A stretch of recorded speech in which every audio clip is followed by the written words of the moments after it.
menos aqui uma que esqueceu o passado. Tudo. Tudo. Tá com amnésia. Olha isso. Sem lembranças do passado. Caio, bom dia, eu lhe assisto desde 2011. Eu venho há alguns anos percebendo uma crescente ausência de memória do passado. Já não reconhecia rostos, diálogos. O quadro foi se agravando e passei a não lembrar de quase nada do meu cotidiano. Mas não tem nenhum diagnóstico de Alzheimer ou coisa parecida? Ela vai escrever, ela escreve explicando. Só lembro dos acontecimentos até antes de ontem. Sei. Olha. Só memória recente. Ela está perdendo cada vez mais a memória antiga. Antes de ontem, acordei com uma sensação, uma ideia que nunca me passou pela cabeça. A ideia de que eu fui abusada sexualmente pelo meu pai na minha primeira infância. E meu cérebro, dada a gravidade do trauma e da minha pouca idade, bloqueou completamente a fazer um erasing, a apagar. Lembrança. Essa é a tese dela acerca de si mesmo.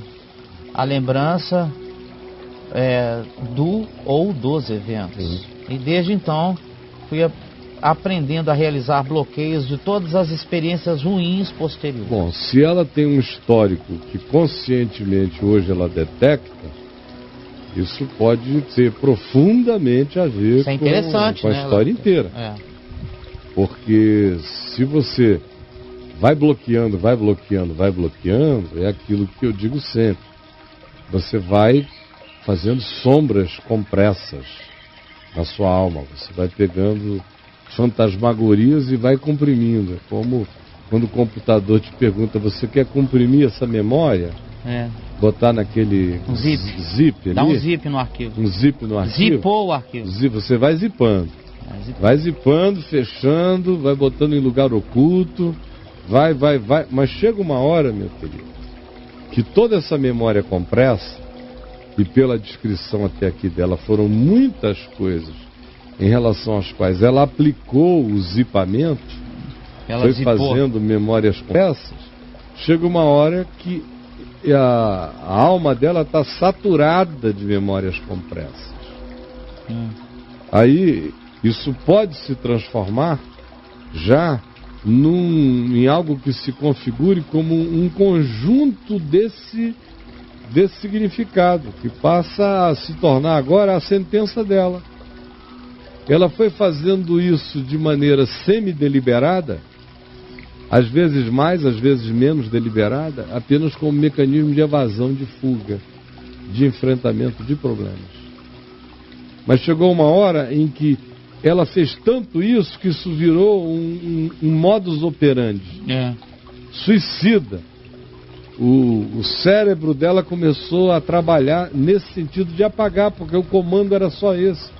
Ela vem nesse comando único de não gosto, apaga, não gosto, apaga. Ela foi apagando tanto que agora ela tem uma sinapse de apagamento mesmo feita.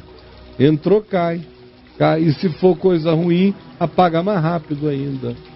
Entra na zona do zipeamento aí, da compressão.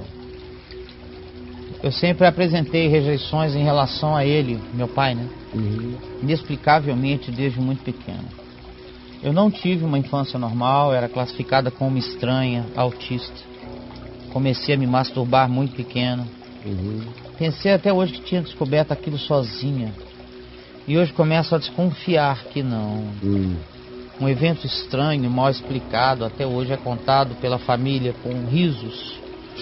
O de que, segundo meu pai, eu tinha me escondido no cesto de roupa suja no banheiro do quarto dele, e após ele estar despido, o cesto caiu e ele me viu. Eu chamou minha mãe e todos riram com a minha astúcia. Eu nunca entendi por que me esconderia em um cesto. Será, Caio, que ele me levou para lá para abusar de mim só após eu fazer barulho, ou falar alto, ou gritar? Ele inventou essa saída para justificar a minha presença ali naquele lugar? Eu não me recordo de nada. A principal questão é, Eu preciso de ajuda psicológica e não sei qual o método a ser usado. Será que é possível, com um tratamento, resgatar a minha memória de uma primeira infância que ocorreu há mais de 35 anos e lembrar do que houve? Não tenho recurso para pagar um psicológico, e tenho um psicólogo, e tenho medo que esse processo seja doloroso demais. A minha vida está se apagando com a perda de memória, crescendo de forma acelerada. Me ajuda, Caio, por favor. Número 1, não vamos começar pela psicologia no seu caso. A gente tem que começar tudo do começo, do princípio. O primeiro passo é você ir a um especialista, a um neurologista, muito provavelmente, um bom neurologista. Você vai ter que explicar a história inteira para ele analisar o que está acontecendo e, eventualmente, em tendo uma suspeita tópica a respeito do que esteja acontecendo, do ponto de vista neural, do que esteja acontecendo até de maneira concreta no seu cérebro, fazer o encaminhamento necessário para você tomar a providência, porque pode ser algo que esteja instalado no seu como uma deficiência, como uma perda identificável neurologicamente em você.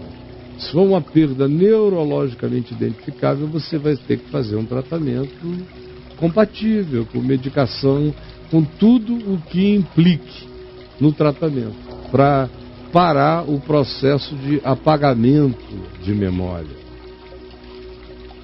Paralelamente a isso, você deveria, por causa do seu grilo, com o fato de poder haver uma ligação entre essa perda de memória e a sua tentativa inconsciente de fazer supressão de dores e de memórias traumáticas, você deveria procurar um especialista, um terapeuta, que pudesse fazer algumas sessões de hipnose com você, eventualmente.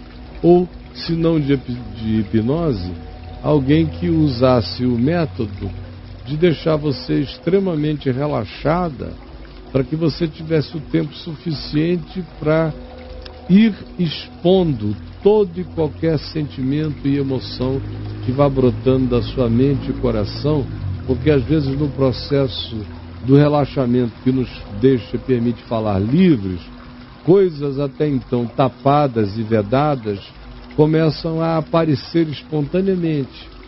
Mas tem que ser um profissional com essa dedicação, com esse tempo, com essa expertise.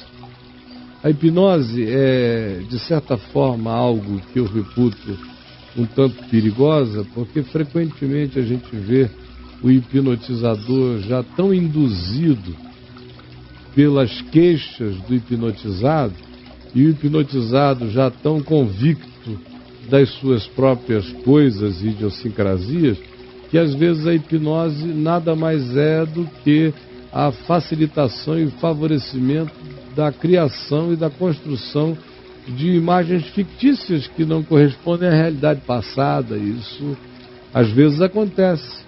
Mas em outras ocasiões, quando o profissional é bom e a pessoa que vai receber o cuidado é devidamente instruída e não existe essa indução específica nessa direção, eu já vi, em alguns casos, o resultado ser excelente quanto a recuperar o que estava supresso na memória. Mas você, querida, vai ter que gastar algum dinheiro para fazer isso. Vai ter, a não ser que alguém aqui escreva, você diga onde você mora, alguém escreva aqui dizendo eu sou da cidade dela, eu sou neurologista, deixa ela comigo, e um outro diga não, essa é a minha especialidade, eu também moro aí e farei isso. Do contrário, a gente tem que gastar alguma coisa, você vai ter que tentar fazer um sacrifício para chegar a esta conclusão. Porque por enquanto ainda está tudo em aberto, pode ser qualquer dessas duas coisas, pelo menos. Nessas duas áreas ou uma soma delas. Eu espero que, pelo menos dando a você esse cenário, eu tenha conseguido ser útil a você de alguma forma. Sim. Tá bom, querida? Tem um psicólogo aqui, Caio. Uhum. Não sei se ele pode ajudá-la, mas ele escreveu assim, ó, pela descrição, Caio, a moça parece sofrer de transtorno dissociativo. Uhum. O método ideal para ela seria a psicanálise. Uhum. Freud inventou a psicanálise justamente tratando casos dessa natureza, parecido com as dela. Uhum. É isso aí que ele Claro. E ela não vai encontrar essa ajuda sem algum investimento, querida. Não precisa ser muito, mas você vai ter que pagar para encontrar pessoas capacitadas a poderem te ajudar, tá bom? Um beijo para você.